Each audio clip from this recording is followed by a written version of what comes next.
दोस्तों और स्वागत है आपका आपके अपने ही YouTube चैनल बीएड एग्जाम पर। दोस्तों आज की इस वीडियो में हम डिस्कस करने वाले हैं बीएड फोर्थ सेमेस्टर। जी हाँ दोस्तों, वीर बहादुर सिंह पूर्वांचल यूनिवर्सिटी की जो बीएड फोर्थ सेमेस्टर का एक बहुत इंपॉर्टेंट ऑप्शनल सब्जेक्ट है जो है ह्यूमन राइट एजुकेशन। जी हाँ दोस्तों, तो ह्यूमन राइट एजुकेशन के वर्ष 2020 का यहाँ पर मैंने जो है very short answer type questions लिए हैं और उनका सॉल्यूशन भी आप तक यहाँ पर देने का प्रयास किया है।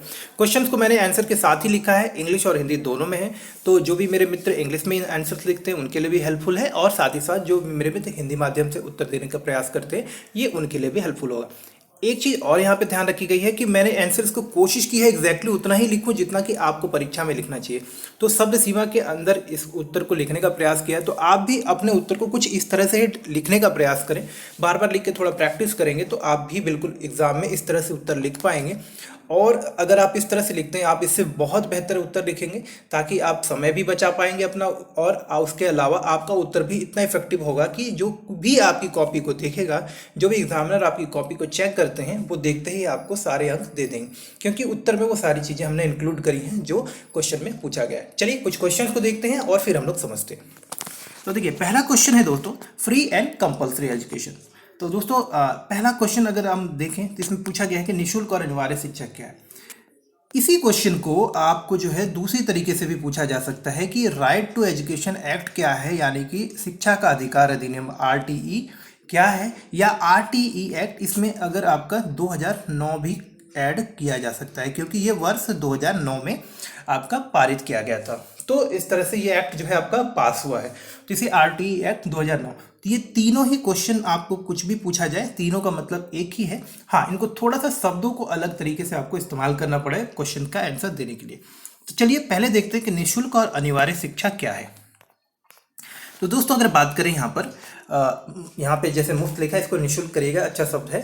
निःशुल्क और अनिवार्य शिक्षा का अधिकार जो होता है इसके अंतर्गत ये कहा जाता है कि जो भी बच्चे 6 से लेकर 14 वर्ष की आयु के हैं, यानी कि उस प्रत्येक बच्चे को प्रारंभिक शिक्षा पूरी होने तक, यानी कि जो आपका प्राइमरी स्कूल का एजुकेशन होता है होने तक पड़ोस के स्कूल में मुफ्त और अनिवार्य शिक्षा का अधिकार है। यानी कि आपके आसपास में जो भी प्राथमिक स्कूल होते हैं, सरकारी स्कूल जो आपने देखे होंगे जो कक्षा 8 तक के होते हैं, वहाँ तक की पूरी पढ़ाई करने के लिए जो है निःशुल्क प्रावधान किए जाने चाहिए। और ये जिम्मेदारी किसकी होती है? ये आपके राज्य सरकार की होती है, केंद्र सरकार की होती है कि वो इस बात को सुनिश्चित करें कि हर एक बच्चा जो कि 6 से लेकर 14 वर्ष की आयु में आता है उसको किसी प्रकार की ऐसी समस्या ना आए उसके सामने जिसके कारणवश उसे स्कूल से मतलब स्कूल को उसे छोड़ना पड़े, वो स्कूल जाना बंद कर दे। ये कारण आपके आर्थिक हो सकते हैं, पारिवारिक हो सकते हैं, सामाजिक हो सकते हैं। तो इन सारी समस्याओं का निवारण करने की जिम्मेदारी जो है सरकार का है।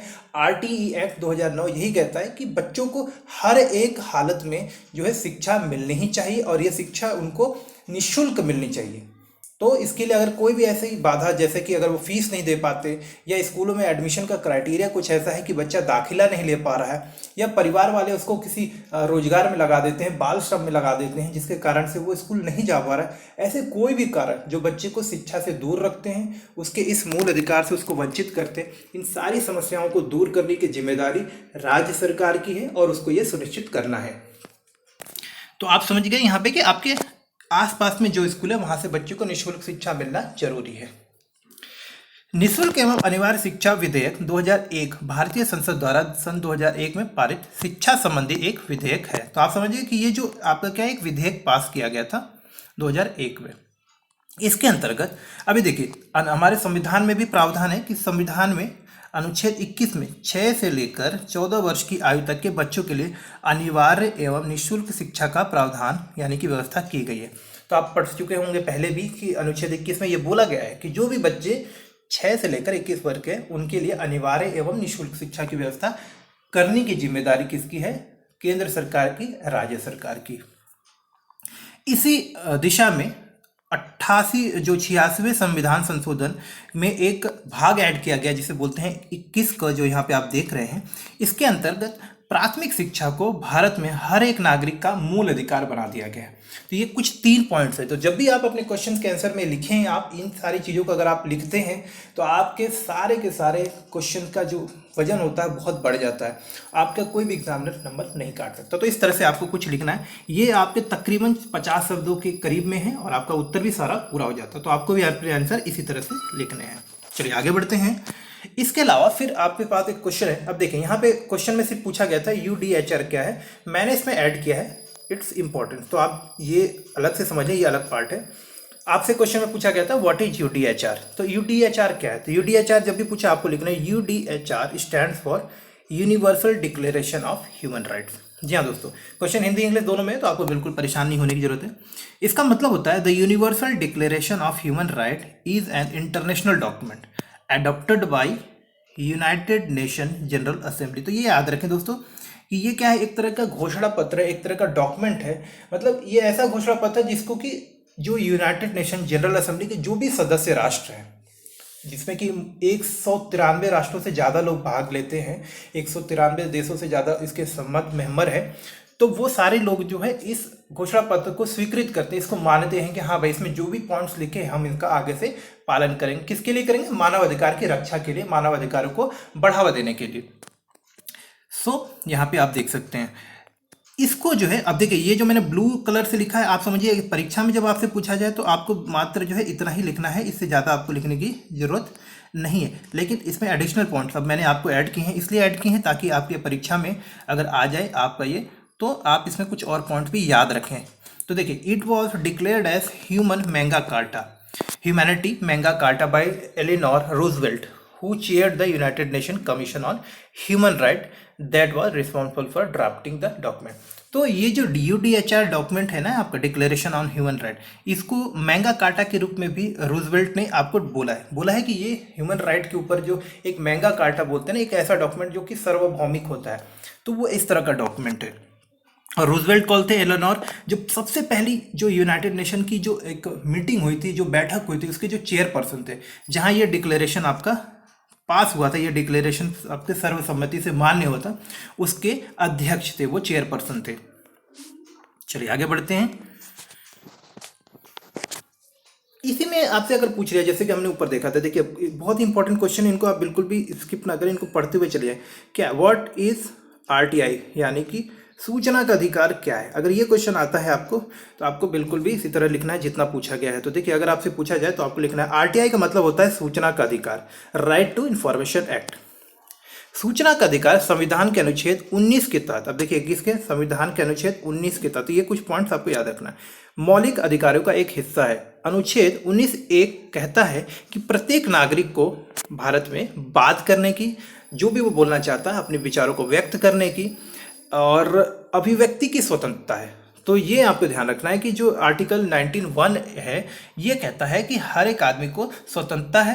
साथ ही साथ आप जो है किसी से भी आप पूछ सकते हैं, जो भी चीज़ें सरकार द्वारा की जा रही हैं, आप उसके प्रति जो है क्वेश्चंस पूछ सकते हैं। सरकारी मशीनरी द्वारा सरकार के जो विभिन्न विभाग हैं, उसमें जो काम किए जा रहे हैं, उसके ऊपर आप क्वेश्चन कर सकते हैं, आप पूछ सकते हैं कि भाई ये चीज़ें कितनी हो चुकी हैं, आप अगर पेपर में दिखा रहे हैं तो ये काम कहाँ तक पहुँचा है, उसके बारे में आप प्रश्न कर सकते हैं। सरकार के किसी भी विभाग से आप प्रश्न कर सकते हैं। तो यहाँ पे खैर आपको इतना डिटेल में नहीं लिखना है, यहाँ पे बस यही लिखना है कि ये आपको अधिकार देता है, राइट टू इन्फॉर्मेशन एक्ट जो है आपका, ये आपको अधिकार देता है कि आप जो है सरकार के किसी भी विभाग के जो कार्य प्रणाली है या जो काम चल रहे हैं, उसके बारे में आप क्वेश्चन कर सकते हैं, उसके बारे में आप पूछ सकते हैं। ये एक्ट कब पारित हुआ है? ये एक्ट आपका आया है 12 अक्टूबर 2005 को। तो ये कुछ तारीखें आपको याद रखनी है राइट टू इन्फॉर्मेशन एक्ट के बारे में। तो ये समझ गए, राइट टू इन्फॉर्मेशन एक्ट का मतलब सूचना का अधिकार का मतलब होता है कि आपको अधिकार है, हर एक भारतीय नागरिक को अधिकार है कि वो किसी भी सरकारी प्रणाली के बारे में, किसी भी सरकारी क्रियाकलाप के बारे में, कोई काम चल रहा है, कोई रोड बन रहा है, कोई पुल बन रहा है, कोई ब्रिज बन रहा है, कोई हॉस्पिटल बन रहा है, तो वो कैसे बन रहा है, उसमें क्या खर्चा आया, उसमें क्या समस्या है, आपने उस पर क्या कार्यवाही की, इस तरह की कोई भी चीज़ अगर आपके दिमाग में है तो आप क्वेश्चन पूछ सकते हैं, सरकार से उसके ऊपर प्रश्न पूछ सकते हैं और सरकार को उसका जो है 1 महीने के अंदर अंदर जवाब देना पड़ता है। वैसे तो टाइम लिमिट अलग अलग है, लेकिन मैक्सिमम जो है 30 डेज के अंदर आपको उसको सरकार को जवाब देना होता है।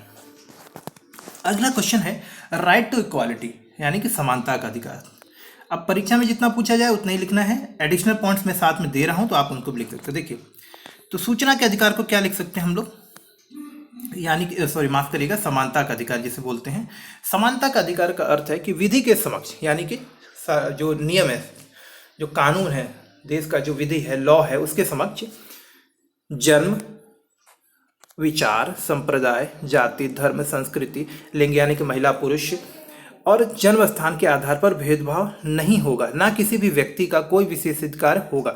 मतलब कि किसी को भी कोई स्पेशल ट्रीटमेंट, कोई स्पेशल तरह से आपको ट्रीटमेंट नहीं किया जाएगा, किसी व्यक्ति को अलग से जो है विशेष अधिकार नहीं मिला है। भारत में हर एक व्यक्ति जो है नियम के अनुसार, हर एक व्यक्ति जो है कानून की नज़रों में समान होगा। तो ये आपको लिखना है। देश का सामान्य कानून सभी वर्गों के लिए समान रूप से लगाया जाएगा। हर एक व्यक्ति पे जो कानून देश में बना है वो हर एक व्यक्ति के लिए समान रूप से लागू होता है। ऐसा नहीं होता है कि उसका प्रभाव किसी पे कम होगा या किसी पे ज़्यादा होगा। इसे भारतीय संविधान की मूल विशेषता भी माना जाता है, क्योंकि समानता का अधिकार के तहत जो कानून है उसका प्रभाव हर एक व्यक्ति पे समान रूप से है। तो ये भारतीय संविधान की एक विशेष मतलब कैरेक्टरिस्टिक, एक विशेषताओं में से एक है, विशेष गुणों में से एक है। अगर हम बात करें कि समानता के अधिकार के तहत कौन से मुख्य पक्ष आते हैं, तो आप यहाँ पे लिख सकते हैं, जैसे कि आप नेचुरल, सोशल, देखिए मतलब प्राकृतिक अधिकार, प्राकृतिक मतलब मूल रूप से आपके क्या अधिकार है, मतलब एक इंसान होने के नाते जो आपके अधिकार है वो। सोशल रूप से जो आपके अधिकार है कि भाई आपको कोई ये ना मना करे कि आप किसी के साथ मित्रता करते हैं, किसके साथ उठते हैं, आप ग्रुप बना सकते हैं, आप किन के साथ मित्र मंडली बनाते हैं, किन के साथ उठते हैं, बैठते हैं। तो सामाजिक रूप से जो आपके अधिकार हैं वो होते हैं सिविल सर्विसेज, मतलब कि सिविल यानी कि एक नागरिक के रूप में जो अधिकार होते हैं वो। राजनीतिक अधिकार जो हैं आपके, आर्थिक अधिकार जो हैं, और इसके अलावा जो है आपके होते हैं संवैधानिक अधिकार, जिसे हम लोग बोलते हैं कानूनी अधिकार, यानी कि कानून के रूप में जो आपके अधिकार है कि मतलब आपको कोई बिना प्रश्न के, बिना किसी जुर्म के आपको जेल में नहीं डाल सकता। जेल में डालने से पहले आपको रिमांड में लिया जाता है, उसके बाद आपकी जो है जुर्म को कंफर्म किया जाता है। इस तरह की जो प्रक्रिया होती है वो सारी चीज़ें हर एक व्यक्ति के लिए सेम होती है। तो ये सारे अधिकार आपको मिले हैं समानता के अधिकार के अंतर्गत। तो ये पॉइंट्स आपको यहाँ पे लिखना है। इसके अलावा देखेंगे अगला प्रश्न है, what is human right violation. तो क्वेश्चन आपसे बस पूछा गया है, जो ब्लू में हाईलाइटेड है आपके, चाहे हिंदी में चाहे इंग्लिश में, जो हाईलाइटेड पॉइंट्स है ये आपके क्वेश्चन का एग्जैक्ट आंसर है। इसके अलावा एडिशनल पॉइंट्स मैंने ऐड किए हैं ताकि आपको थोड़ा और इन्फॉर्मेशन रहे यहाँ पर। तो आपसे पूछा जा रहा है कि what is human right, human right violation क्या है, मानवाधिकार उल्लंघन क्या है। तो आपको देखिए मानवाधिकार का उल्लंघन का बताना है। इसको पढ़ते हैं हम लोग कि मानव अधिकार का उल्लंघन का अर्थ है कि किसी को भी उसके विचार और कार्य करने देने की जो स्वतंत्रता होती है उसके अधिकार से वंचित करना। ठीक है, तो मतलब अगर आपका अधिकार है, मैं अगर आपको रोकता हूं कि आप भाई यहाँ मत जाओ, आप ये काम मत करो, आप खेलो नहीं, आप पढ़ो मत, अगर आपका जो भी मौलिक अधिकार है अगर मैं उनको हनन करता हूँ, आपको किसी काम को करने से रोकता हूँ, तो ये जो काम होता है ये मानवाधिकार का उल्लंघन होता है, मानवाधिकार का हनन होता है। इस पे देखते हैं। तो यहाँ लिखा है मानवाधिकार का उल्लंघन का अर्थ है कि किसी को भी उसके विचार, उसके कार्य करने देने की जो स्वतंत्रता है उससे, उसके अधिकार से वंचित करना, जिस पर कि सभी मनुष्यों का कानूनी अधिकार होता है, ये मानवाधिकार का उल्लंघन कहलाता है। यह किसी व्यक्ति को उनके मौलिक, सामाजिक, नैतिक, बुनियादी अधिकारों से वंचित करना होता है। यह किसी के साथ एक ऐसा व्यवहार करने जैसा है जैसे कि वह इंसान से कम हो या सम्मान और गरिमा के योग्य नहीं है। तो मानव अधिकार के अंतर्गत ये भी चीज़ें आती हैं कि अगर आप किसी दूसरे व्यक्ति के साथ कुछ ऐसा व्यवहार करते हैं, जैसे उसके साथ भेदभावपूर्ण व्यवहार करते हैं, उसके साथ समानतापूर्ण, उसका सम्मान नहीं करते हैं, उसको आप नीची दृष्टि से देखते हैं, उसको हीन दृष्टि से देखते हैं, या ऐसा महसूस कराते हैं कि वो व्यक्ति जो है इज्जत के योग्य नहीं, उसका सम्मान नहीं किया जाना चाहिए, उसको अधिकारों से वंचित, जैसे उसे शिक्षा लेने के अधिकार से आप वंचित रखते हैं, उसकी संपत्ति का हनन कर लेते हैं, ऐसा कुछ भी काम जो कि किसी व्यक्ति को जो कानूनी रूप से उसे उपलब्ध है, उसका जो अधिकार है, अगर आप उसको हनन करते हैं, उससे उसको वंचित रखते हैं, तो ये सारी चीज़ें जो हैं आपकी मानवाधिकार का उल्लंघन कहलाती हैं। चलिए आगे देखते हैं अगला प्रश्न। एडिशनल पॉइंट्स इसमें यह है कि मानवाधिकार का उल्लंघन शारीरिक या मानसिक दोनों रूप का हो सकता है। तो आप समझ रहे हैं कि शारीरिक रूप से भी मतलब हो सकता है कि भाई आप किसी को जो है जैसे ह्यूमन ट्रैफिकिंग में लगा दिया, देह व्यापार में, बाल श्रम में, बंधुआ मजदूरी, ये सारी चीज़ें क्या हैं, अभी मानवाधिकार का हनन है। किसी को जो है मतलब जान से मार देना, नुकसान पहुंचाना, ये सब क्या है, शारीरिक नुकसान है, शारीरिक रूप से मानवाधिकार का उल्लंघन।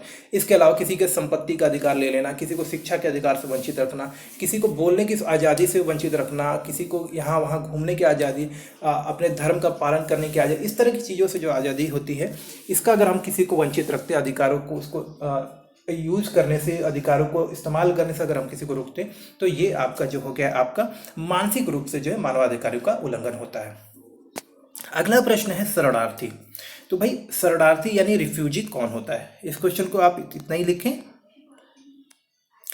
देखिए यहाँ पे डेफिनेशन बड़ा अच्छा है कि रिफ्यूजी आर द पर्सन और their group who leave their home, village और country due to any reason before reason and become refuge in another country, they are called refugee. मतलब जब एक व्यक्ति अपना घर, गांव, देश, राष्ट्र, समुदाय ये छोड़कर जब किसी और जगह चला जाता है, किसी और की शरण में चला जाता है, उनके यहाँ जाकर रहने लगता है, उनके आश्रय में रहने लगता है, तो ये जो व्यक्ति ऐसा करता है उसे हम लोग क्या कहते हैं, रिफ्यूजी कहते हैं। अब इसके बहुत सारे कारण हैं आपके। सो कमिंग फॉर रिफ्यूज, तो ठीक है, सच पीपल आर हेल्पलेस। अब ऐसे लोग कोई भी किसी की शरण में कब जाता है, जब देखिए such peoples are helpless, homeless, have no support and need place to live. अब ऐसे लोगों को क्या होता है, ऐसे लोगों को कोई सपोर्ट नहीं होता है, ये लोग जो है असहाय होते हैं, इनको सहायता की जरूरत होती है। तो इस तरह से आप लिख सकते हैं यहाँ पे। इनको डर होता है कि इनके जान को, इनके जो भी संपत्ति है उसका नुकसान हो सकता है। तो जैसे कि किसी देश में, जैसे अभी आप सीरिया में देखते हैं, अफगानिस्तान में देखते हैं, या बांग्लादेश में, या अभी आपने म्यांमार में देखा है, रोहिंग्या थे। तो बहुत सारे लोग जो अपना देश छोड़ के दूसरे देशों में चले जाते हैं किसी भी कारणवश से। शायद हो सकता है उनके देश में जो है सिविल वॉर हो रहा हो, या फिर उनके देश में ऐसी स्थिति ना हो कि जहां उनके जान की सुरक्षा हो सके, ऐसी कोई स्थिति होती है तो लोग जो है अपना देश छोड़ के दूसरे देशों में जाते हैं। तो यहाँ पे लिखा हुआ है, आप देख सकते हैं कि किसी के शरण में जाना, असहाय व्यक्ति के रूप में। कोई भी असहाय व्यक्ति, लाचार व्यक्ति जो अपने गांव देश को छोड़कर जाने के लिए मजबूर हो जाता है, किसी दूसरे के शरण में जाकर, किसी दूसरे देश में जाकर जो है एक बहुत ही निम्न कोटि का जीवन जीता है, उसे हम लोग क्या बोलते हैं, आप शरणार्थी बोलते हैं। इसमें एडिशनल पॉइंट ऐड कर सकते हैं, जैसे कि मैंने सीरिया को उदाहरण दिया, तो आप ऐड कर सकते हैं। प्रश्न संख्या 7 है कि बाल श्रम क्या है, चाइल्ड लेबर क्या है। तो देखिए चाइल्ड लेबर को पहले आप समझिएगा कि चाइल्ड लेबर एक परिभाषा है। चाइल्ड लेबर ऐसा नहीं होता कि जब भी बच्चा काम कर रहा है उसका मतलब वो चाइल्ड लेबर होता है। चाइल्ड लेबर को परिभाषित करने के लिए उसके कुछ कंडीशंस भी हैं, तो वो भी मैंने अभी यहाँ डिस्कस किया है, आपको समझना पड़ेगा। लेकिन फिलहाल हम लोग पहले परिभाषा को देख लेते हैं। देखिए शब्द बाल श्रम को अक्सर ऐसे काम के रूप में परिभाषित किया जाता है जो बच्चों को उनके बचपन, उनकी क्षमता और उनके व्यक्तिगत गरिमा से वंचित करता है। बाल श्रम शारीरिक और मानसिक विकास के लिए हानिकारक होता है। बाल श्रम अंतर्गत जो निम्नलिखित कार्य आते हैं वो हैं मानसिक, शारीरिक, सामाजिक या नैतिक रूप से खतरनाक कार्य, और जो कि बच्चों के लिए हानिकारक है, या फिर ऐसे कार्य जो उनको उनकी स्कूली शिक्षा है उसमें हस्तक्षेप करते हैं। तो यहाँ पे आप समझ गए, ऐसे कोई भी काम जिसमें कि बच्चों को लगाया जाए जो बच्चों के लिए हानिकारक, चाहे वो शारीरिक रूप से हो या मानसिक रूप से हानिकारक हो, जैसे पटाखा उद्योग में या केमिकल फैक्ट्रीज में लगा देना, होटल्स में, रेस्टोरेंट्स में लगा देना, जहाँ के बहुत ज़्यादा काम होता है बच्चों के लिए। अब बच्चा अगर काम करेगा तो स्कूल नहीं जा पाएगा, तो क्या होगा, उसका स्कूली शिक्षा जो है उसकी वो बाधित होगी, यानी इसको स्कूली शिक्षा में हस्तक्षेप हुआ। तो ऐसा कोई भी काम जो बच्चे के शारीरिक रूप से, मानसिक रूप से खतरनाक है, साथ ही साथ जिसके कारणवश बच्चे का जो शिक्षा का अधिकार है उसका हनन होता है, या शिक्षा के संबंधी जो उसकी सुविधाएं मिलनी चाहिए वो उसका उपयोग नहीं कर पा रहा है, तो ऐसे सारे काम जो है बाल श्रम के अंतर्गत आते हैं। इसके अलावा बाल श्रम के अंतर्गत ये भी देखा जाता है कि बच्चे कौन से काम में लगे हुए हैं, कितने देर काम कर रहे हैं, काम जो है आपका बच्चे के लिए हानिकारक है कि नहीं है, अगर ये सारी चीज़ें हैं। इसके अलावा बाल श्रम की जो परिभाषा है हर एक राष्ट्र के हिसाब से अलग अलग होती है। उदाहरण के लिए भारत में उसकी परिभाषा थोड़ी अलग होगी, उम्र जैसे कि 6 से लेकर 14 वर्ष, हो सकता है किसी और देश में ये और छोटे बच्चों के लिए भी हो, तो हर एक देश के हिसाब से भी इसकी परिभाषा अलग होती है। लेकिन मुख्य बातें ये 2 चीज़ें होती हैं कि बच्चे हानिकारक काम में जो कि उनके लिए शारीरिक, मानसिक रूप से नुकसानदेह है, उसके अलावा ऐसे काम जो बच्चों को शिक्षा के अधिकार से वंचित रखते हो, ये सारे काम जो है बाल श्रम की कैटेगरी में आते हैं। इसमें एडिशनल पॉइंट आप जो है मैंने आपको बताया, जैसे कि बाल श्रम को बच्चों को ऐसा कोई भी काम, बाल श्रम वो है जो बच्चों को उन्हें स्कूल जाने के अवसर से वंचित करता है, उन्हें समय से पहले स्कूल छोड़ने के लिए बाध्य करता हो, या उसमें उनको जो उनकी स्कूल में अटेंडेंस है, उपस्थिति है, उसको लंबे समय तक मतलब बाधित करता, मतलब स्कूल जाने के लिए मजबूर है बच्चे, मतलब स्कूल छोड़ने के लिए मजबूर है बच्चे। इस तरह का कोई भी काम जो होता है बाल श्रम की कैटेगरी में आता है। इसके अलावा आपको यहाँ पे, जैसे मैंने आपको ऊपर चर्चा की, किसी काम को विशेष रूप से बाल श्रम तभी कहा जा सकता है या नहीं कहा जा सकता है, ये इस बात पर निर्भर करता है कि बच्चे की उम्र क्या है। अगर बच्चा 15-16 साल का है तो उसे बाल श्रम नहीं कहेंगे, क्योंकि भारतीय कानून के हिसाब से बाल श्रम के लिए उम्र जो निर्धारित की है मैक्सिमम वो 14 साल तक की, यानी 14 साल तक के बच्चों को काम में नहीं लगाना है। उसके बाद बच्चा कितने देर काम कर रहा है, कौन सा काम कर रहा है, क्या काम हानिकारक नहीं, मान के चलिए बच्चा एक कंप्यूटर बेस्ड वर्क कर रहा है जो कि उनके शारीरिक रूप से कोई नुकसानदायक नहीं है, तो वो आपका बाल श्रम की कैटेगरी में नहीं आएगा। लेकिन हाँ, बच्चे की उम्र कम से कम 14 के ऊपर होनी चाहिए। तो ये सारी चीज़ें होती हैं। उसके अलावा देश का कानून भी हर देश का अलग अलग होता है, उसके हिसाब से इसकी परिभाषा निर्धारित होती है। अगला प्रश्न है हमारे पास में टेररिज्म का।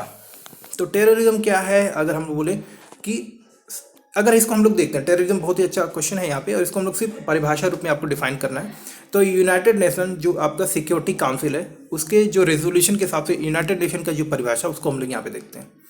आतंकवाद का आशय है आम जनता या व्यक्ति या विशेष व्यक्तियों के समूह में आतंक की स्थिति को पैदा करने के उद्देश्य से या जान माल के नुकसान से या गंभीर रूप से शारीरिक चोट या बंधक बनाने के इरादे से किया गया कोई भी काम जो कि नागरिकों के खिलाफ है, एक आपराधिक कृत्य है।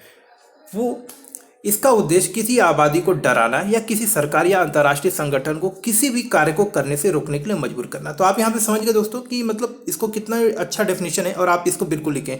ऊपर में जरूर यहाँ मेंशन करेंगे कि ये परिभाषा किसके द्वारा दी गई है। ये परिभाषा जो है संयुक्त राष्ट्र सुरक्षा परिषद संकलन 1956, यानी कि ये उनका डॉक्यूमेंट नंबर है, और ये कब दिया गया था, 2004 में। तो आप इस उद्देश्य को, ये जो डेफिनेशन है आतंकवाद की परिभाषा, आप इसी को लिखें। ये बहुत ही अच्छी परिभाषा है।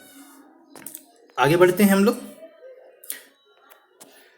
अगला क्वेश्चन है NHRC, national human right commission. तो अगर आपसे सिर्फ पूछा गया एनएचआरसी क्या है, तो परीक्षा में मात्र लिखें एनएचआरसी का मतलब क्या होता है। NHRC stand for national human right commission, and the national human right commission of India, अगर हम लोग बात करें भारत में, जैसे of India was established on 12 अक्टूबर 1999। ये कब आपका इस्टेब्लिश हुआ था, 1993 को। ठीक है। The statute under which it is established is the Protection of Human Rights Act PHRA 1993 as amendment by the Protection of Human Rights Act 2006। तो आपको ये लिखना है यहाँ पे। एडिशनल पॉइंट्स में आप क्या लिख सकते हैं कि भाई ह्यूमन राइट जो संस्था है नेशनल ह्यूमन राइट कमीशन, उसके क्या कार्य हैं। तो यहाँ पे देख लेते हैं यहाँ पे कि एनएचआरसी का मुख्य कार्य भारत सरकार द्वारा मानवाधिकारों के उल्लंघन या किसी लोक सेवक द्वारा इस तरह के उल्लंघन की लापरवाही की सक्रिय रूप से जांच करना। तो भारत में अगर किसी भी प्रकार का जो ह्यूमन राइट का वायोलेशन होता है, मानवाधिकारों का अगर कहीं भी उल्लंघन होता है, चाहे वो, अभी यहाँ पे एक पॉइंट और ऐड कर सकते हैं, चाहे वो आपका समाज के किसी हिस्से में हो या किसी जो सरकारी कर्मचारी द्वारा या सरकार के विभाग द्वारा अगर किसी मानव के अधिकारों का उल्लंघन किया जा रहा है। जैसे कि आपने देखा होगा कई बार पुलिस द्वारा ऐसा देखा जाता है, कई बार कोई महकमा होता है, या जैसे कि पुलिस का हो गया, रेलवे का हो गया, या पोस्ट ऑफिस का। मैं नाम ले रहा हूँ इसलिए क्योंकि हम बता सकते हैं, कई बार सुनने को मिलता है, लेकिन मैं किसी को ऐसा दोषारोपण नहीं कर रहा। लेकिन बहुत सारे विभाग होते हैं जहाँ भी सुनने को मिलता है कि इस विभाग में कोई फला आदमी है जो है मुझे काम करने के लिए पैसे ले रहा है या मुझे परेशान कर रहा है, बार बार दौड़ा रहा है। तो इस तरह से जो आपको परेशानी होती है, आपके जो अधिकार है उसको भी पूरा करने के लिए, उसको भी प्राप्त करने के लिए आपको जो है बहुत परेशान होना पड़ता है। इस तरह की जब चीज़ें होती हैं, ये मानवाधिकारों का उल्लंघन होती है। तो ये सारी चीज़ें जब होती है, इनकी जाँच के लिए जो है एनएचआरसी काम करता है। तो आप इस तरह लिख सकते हैं। तो आपको सबसे पहले क्या लिखना है कि कब इसकी जो है आपका इसका गठन हुआ और इसका मुख्य रूप से काम क्या है। अगला प्रश्न है UNO, the principle for protection of prisoners, कैदियों के संरक्षण के संयुक्त राष्ट्र संघ के सिद्धांत। तो इसके बहुत सारे सिद्धांत हैं, हम यहाँ पे मुख्य रूप से दो सिद्धांत के बारे में बात करें कि सभी कैदियों को उनके कैदियों के साथ उनकी अंतर्निहित गरिमा। अब देखिए ये दो पॉइंट आपको लिखना है कि जो भी प्रिजनर्स होते हैं, जो भी बंधक होते हैं, उनके जो मानव अधिकार होते हैं वो क्या है, और उसके बारे में यहाँ पर हम लोग बात कर रहे हैं कि सभी कैदियों के साथ उनकी अंतर्निहित गरिमा और मनुष्य के रूप में, जो एक मनुष्य के रूप में एक मूल्यवान व्यक्ति, एक मूल्यवान संसाधन होते हैं, उस रूप में उनको समझना है, होने के कारण सम्मान के साथ व्यवहार किया जाना चाहिए। तो अंतर्राष्ट्रीय संस्था के अंतर्गत, यूएनओ के अंतर्गत सभी कैदियों को क्या है, उनको गरिमा के साथ में, और क्योंकि वो मनुष्य हैं, एक असेट हैं, एक संपदा है दुनिया के लिए, उस रूप में उनको समझकर उनके साथ गरिमापूर्ण व्यवहार किया जाना चाहिए। साथ ही साथ जाति, रंग, लिंग, धर्म, राजनीति या अन्य राष्ट्रीय या सामाजिक मूल, संपत्ति, जन्म या किसी और आधार के बेसिस पे भेदभाव नहीं किया जाना चाहिए कि भाई ये तो मैं आपको समझा रहा, एक उदाहरण दे रहा हूँ। ऐसा नहीं किया जाना चाहिए कि यार ये तो साउथ इंडिया का है, या ये नॉर्थ का है, या ये पश्चिम बंगाल का है, या फिर अंतर्राष्ट्रीय स्तर पर ये देख लें कि जैसे बहुत सारे लोग होते हैं कि यार ये हमारी कंट्री का है, इसको बचा लिया जाए, और ये दूसरी कंट्री का, इसको भेज दिया जाए। ऐसा नहीं, ये हिंदू है, ये मुसलमान है, इस आधार पर, इस तरह का कोई भी आधार, ये गोरा है, ये काला है, इस तरह का कोई भी अधिकार या इस आधार बनाकर किसी भी जो बंदी है उसके साथ भेदभावपूर्ण व्यवहार नहीं किया जाना चाहिए। जो भी न्याय संगत कार्य होता है, अगर कोई व्यक्ति बंदी है तो उसके साथ वही व्यवहार होना चाहिए जो दूसरे बंदी के साथ होना चाहिए।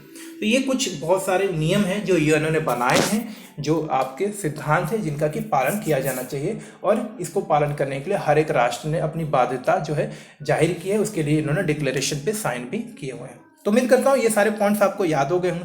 अगर कुछ और एडिशनल क्वेश्चंस हैं, इसके अलावा भी मैंने बहुत सारे क्वेश्चन अभी रेडी कर रहा हूँ मैं आपके लिए, तो आगे आने वाले वीडियोस में आपको शॉर्ट आंसर टाइप क्वेश्चंस भी मिलेंगे और लॉन्ग आंसर टाइप क्वेश्चंस भी मिलेंगे। अगर आपको इस तरह की और भी वीडियोस चाहिए हो दोस्तों तो प्लीज़ कमेंट करके बताएं, ताकि इस तरह के आगे जो भी इंफॉर्मेटिव वीडियोज़ हैं वो मैं आपके लिए बनाता रहूँ। साथ ही साथ आप सबसे रिक्वेस्ट है कि अगर आप लोग अभी तक चैनल के साथ नहीं जुड़े हैं तो प्लीज़ चैनल को सब्सक्राइब कर लें और नोटिफिकेशन बेल बिल्कुल भी प्रेस करना ना भूलें, क्योंकि जब आप नोटिफिकेशन बेल प्रेस करेंगे तभी तो इन वीडियोस की नोटिफिकेशन आपको मिलेगी। तो प्लीज़ नोटिफिकेशन बेल को प्रेस करें। वीडियो अच्छा लगा हो तो मुझे सपोर्ट करने के लिए लाइक भी करें, और अगर अच्छा लगे तो दोस्तों के साथ शेयर भी करें। मिलते हैं अगले वीडियो में, तब तक के लिए नमस्कार, धन्यवाद।